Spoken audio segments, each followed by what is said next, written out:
Good morning, children. Today I am going to teach you Oxford Revised New Pathways, Class 6. In this lesson, we will solve worksheet for half yearly exam. Okay, children, it's a revision, so let's start. Okay, Unit 2, Section 2, The Cherry Tree. Question number 1 है बेटा, Where did Rakesh live? Rakesh कहाँ रहता था? Rakesh lived on the outskirts of Mussoorie. Okay. Question number 2. Where did Rakesh get the cherry seed?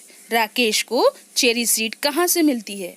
Rakesh bought a packet of cherries.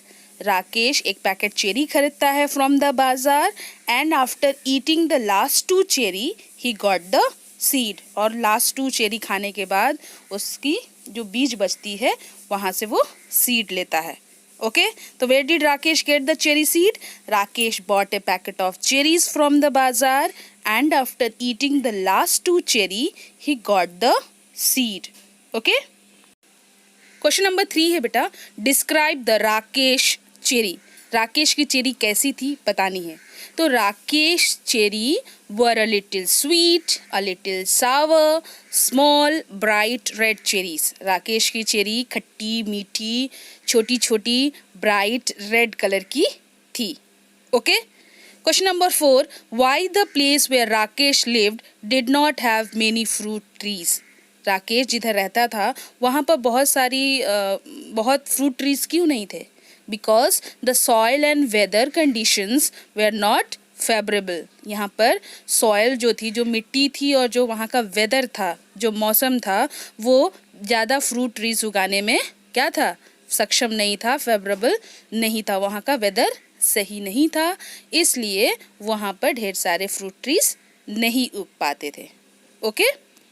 Question number 5 है बेटा, what did grandfather say for something to be lucky?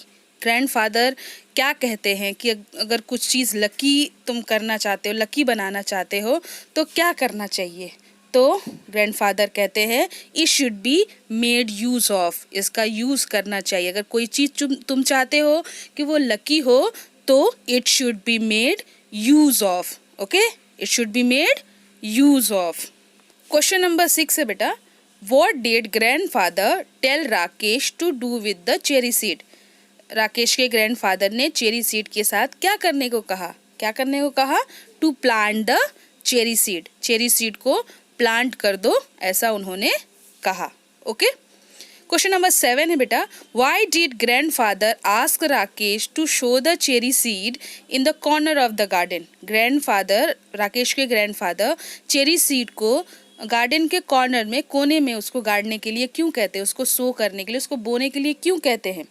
Because the corner of the garden was safer for the cherry. Okay. जो garden का जो कोना था वो बहुत ही safe था चेरी सीड उगाने के लिए, इसलिए उन्होंने कहा कि तुम कॉर्नर में ही जाकर चेरी सीड को क्या करो? गाड़ दो. ओके. क्वेश्चन नंबर 8 है बेटा, विच 2 visitor did Rakesh find on the cherry tree? Which one was the first visitor?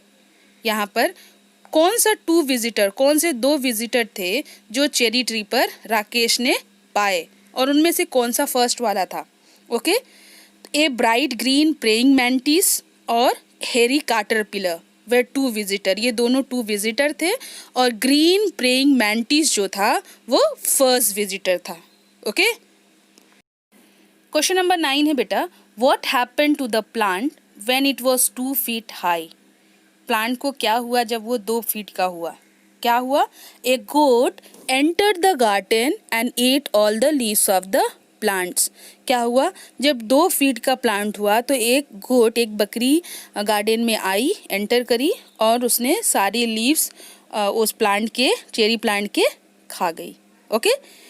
क्या होगा इसका answer? A goat entered the garden and ate all the leaves of the plants. Okay. Question number 10.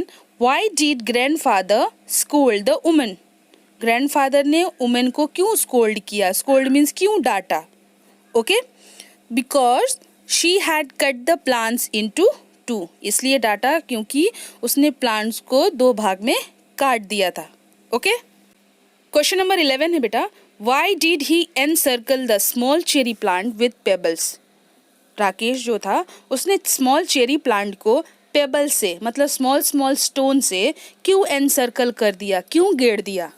Because he wanted privacy for his plants. ये चाहता था, राकेश चाहता था कि ये प्लांट सिर्फ मेरा है और इसलिए उसने क्या किया, स्टोन से उसको चारों तरफ घेर दिया। ओके, इनसर्कल कर दिया। Question number 12, how old was Rakesh when the tree was 4। जब पेड़ 4 साल का था तो राकेश कितने साल का था? 9। ओके। क्वेश्चन नंबर 13 है बेटा, why did Rakesh like the tree so much. Rakesh को चेरी ट्री जो उसने प्लांट की थी उसे क्यों पसंद थी? Because he planted it himself. उसने खुद उसको बोया था, खुद उसको उगवाया था, इसलिए उसे वो बहुत ही पसंद थी। Okay, because he planted it himself. Okay. Question number 14, how did Rakesh feel about himself after watching the tree grow.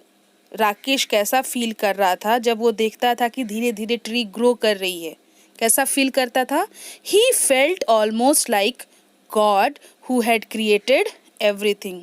वो ऐसा महसूस कर रहा था कि वो भगवान है, जैसे भगवान ने सारी चीज़ें एवरीथिंग क्रिएट की है, बनाई है, उसने भी ऐसा एक प्लांट को क्या कर दिया है, उगा दिया है। Okay.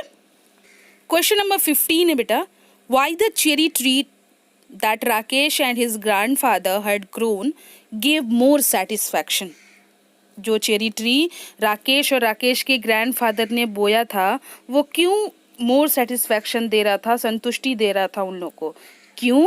Because they had nurtured it. Because उन्होंने उस ट्री को, उस प्लांट ट्री को बहुत ही अच्छे से देखभाल किया था, इसलिए उन्हें मोर सेटिस्फैक्शन हो रही थी। ओके। क्वेश्चन नंबर 16 है बेटा, who is the author of the story the cherry tree. Cherry tree को किसने लिखा है, वो स्टोरी किसने लिखी है? तो उनका नाम है रस्किन बॉन्ड। ओके। हो बेटा, आपको ये सारी समझ में आई, ये सारा क्वेश्चन समझ में आया? इसको आप कॉपी पर लिखेंगे, रफ कॉपी पर, और मुझे व्हाट्सएप ग्रुप में सेंड करेंगे और लर्न करेंगे।